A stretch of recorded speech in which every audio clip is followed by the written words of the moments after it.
Cataract classic రెటినాలకు world class treatment ఇప్పుడు మన బీరంగూడలో American laser eye hospitals. Prabhas fans ఎప్పుడెప్పుడు అని ఎదురు చూస్తున్నటువంటి రాజాసాబ్ ట్రైలర్ అయితే వచ్చేసింది. ఫ్యాన్స్కి ఒక మంచి ఫీస్ట్ అయితే ఇచ్చిందని చెప్పవచ్చు. 3 నిమిషాల 34 సెకండ్ల నిడివితో విడుదలైనటువంటి రాజాసాబ్ తెలుగు ట్రైలర్లో సినిమాకు సంబంధించినటువంటి అనేక అంశాలని దీంట్లో చూపించడం జరిగింది. దీంతో రాజాసాబ్ సినిమా యొక్క నేపథ్యం ఏంటి, ఏ రకంగా ఉంటుంది అనేటువంటి ఒక స్ట్రక్చర్ అయితే పూర్తిగా ఈ ట్రైలర్ చూస్తే మనకు కనిపిస్తుంది. అంటే ఇప్పటికే డైరెక్టర్ కూడా చెప్పడం జరిగింది, హర్రర్ కామెడీ ఓరియంటెడ్గా ఉండబోతున్నటువంటి చిత్రం. ప్రభాస్ కెరీర్లోనే మొదటిసారిగా ఈ జోనర్లో హర్రర్ జోనర్లో చేస్తున్నటువంటి ఫస్ట్ చిత్రం.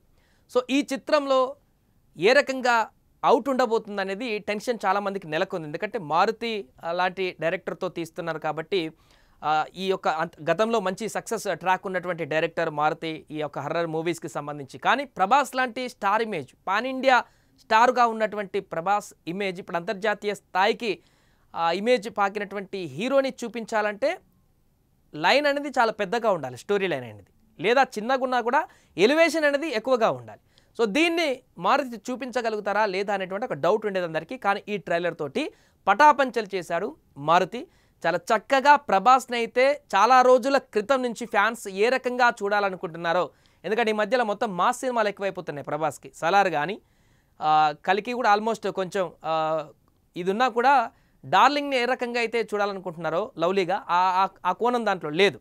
అంతకుముందు ఉన్నటువంటి ఆ సినిమాల్లో కూడా ఆల్మోస్ట్ ఈ రకంగానే మొత్తం మాస్ యాక్షన్స్ కనిపించాయి. కానీ ఈ సినిమాలో పాత ప్రభాస్ ఏ రకంగా అంటే అమ్మాయిలు ఏ రకంగా ప్రభాస్ని ఇష్టపడతారో ఆ లవ్లీనెస్ అనే దాన్ని ఇలా చూపించారు. దాంతోపాటుగా భయాన్ని, హర్రర్ని కూడా దీంట్లో చూపించడం జరిగింది.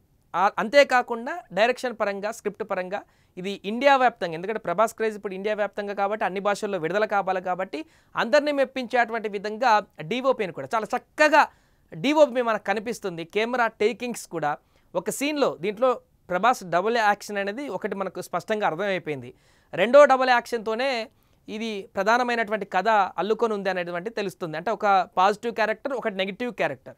నెగిటివ్ క్యారెక్టర్లో ఉన్నటువంటి ప్రభాస్ అంటే ఆల్మోస్ట్ ఒక డెవిల్ లాగా చూపించేటువంటి ప్రయత్నం, ఒక ఇంటి పైన రివర్స్లో ఆ ప్రభాస్ వచ్చినటువంటి మనుషులను కూడా రివర్స్ తీసుకువెళ్ళి చూపించినటువంటి యాక్షన్, అక్కడ ఉన్నటువంటి టేకింగ్ అయితే అల్టిమేట్ అని చెప్పొచ్చు.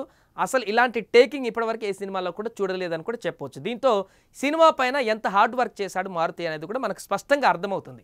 అలాగే ముసలి సీన్ కూడా చాలా చక్కగా అద్భుతంగా చూపించారు. కానీ విఎఫ్ఎక్స్కి సంబంధించి 100కి 99.9% కూడా పర్ఫెక్ట్గానే వర్క్ చేసినట్టు కనపడుతుంది. ఇంత ఆలస్యం కావడానికి కారణం కూడా ఈ విఎఫ్ఎక్స్, గ్రాఫిక్స్కి సంబంధించినటువంటి వాటిపైన ఎక్కువ కాన్సన్ట్రేషన్ పెట్టినట్టు కనిపిస్తుంది. బట్ దీంట్లో 99.9% అనేది పర్ఫెక్ట్గా ఉంది. జస్ట్ 0.01% అనేది కొంత ఇంకుంటే బాగుండేదేమో అని అనిపించినటువంటి పాయింట్స్ కూడా కొన్ని కనిపించాయంటూ కూడా చెప్తున్నారు. ఏదేమైనా కూడా ప్రభాస్ని అయితే ఏ రకంగా చూడాలనుకుంటున్నారో ఆయన అభిమానులు, అదే రకమైనటువంటి ఎలివేషన్స్ అయితే దీంట్లో పక్కగా ఉండబోతున్నాయి. కామెడీగా అతను చేసేటువంటి కామెడీని ఎలా ఎంజాయ్ చేస్తామో అది కూడా ఇందులో దొరకబోతుంది. హర్రర్ జోనర్లో కాబట్టి కొంత హర్రర్ ప్రియులకు కూడా అద్భుతమైన కనువిందు కలిగేటువంటి అంశంగా మారుతుంది.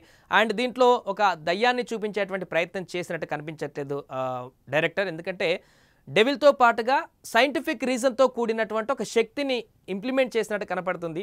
అందుకే ఆ క్యారెక్టర్ని, ఆ నెగిటివ్ క్యారెక్టర్ని ఒక బలంగా డిజైన్ చేసినట్టు కనపడుతుంది. అలా నెగిటివ్ క్యారెక్టర్ బలంగా ఉంటేనే హీరో క్యారెక్టర్ కూడా అంత బలంగా ఉంటుంది ఆ నెగిటివ్ క్యారెక్టర్ గెలిచినప్పుడు. కాబట్టి స్టోరీ లైన్లో, స్క్రిప్ట్ తీసుకున్నటువంటి లైన్లో ఈ ట్రైలర్ చూసిన దాన్ని బట్టి చూస్తే అయితే ఎక్కడ కూడా బోర్ లేకుండా, ముఖ్యంగా థియేటర్కి వచ్చినటువంటి ప్రేక్షకులకి కామెడీ, ఎంటర్టైన్మెంట్ లేదా ఎలివేషన్స్ సినిమాను చూసి ఆనందించేటువంటి పరిస్థితి ఈరోజు ఉంది. కాబట్టి ఇక్కడ కామెడీ, ఎంటర్టైన్మెంట్, ఫ్యామిలీ అందరూ చూసేటువంటి ఒక అద్భుతమైనటువంటి మూవీ ప్రభాస్ ద్వారా మనకు ఫ్యామిలీ ఆడియన్స్కి దక్కబోతుంది దీని ద్వారా అని కూడా చెప్పవచ్చు. సో ఈ సినిమా జనవరి 9న రిలీజ్ కాబోతుంది అనేటువంటి ఒక వివరణ కూడా దీంట్లో ఇవ్వడం జరిగింది. దీంతో ఒక కన్ఫ్యూజన్ తెరపడింది ప్రభాస్ ఫ్యాన్స్కి. జనవరి 9కి సంక్రాంతికి వచ్చే సంవత్సరం రాబోతుంది ఈ సినిమా. దీంతో ప్రభాస్ ఫ్యాన్స్ అందరూ కూడా ఇప్పుడు ఒక రకంగా సంబరాలు జరుపుకుంటున్నారు. ఈ ట్రైలర్ చూసిన తర్వాత ఇప్పటికే వ్యూస్ విపరీతంగా పెరిగిపోతున్నాయి. ఇది రేపటి వరకు ఎలాంటి రికార్డ్స్ బద్దలు కొడుతుంది అనేది కూడా మనం చూడాలి. ఈ ట్రైలర్ రివ్యూలో అయితే ఎలాంటి వంక పెట్టడానికైతే లేదు. ప్రభాస్ని చూసి చాలా సంబరపడుతూ ఇది కదా మాకు కావాల్సింది అనుకునేటువంటి అభిమానులే తప్ప ఈ ట్రైలర్లో ఇంకా ఎలాంటి కూడా డిస్టర్బెన్స్ లేకుండా చాలా చక్కగా దీన్ని రూపొందించినట్టయితే మనకు కనపడుతుంది.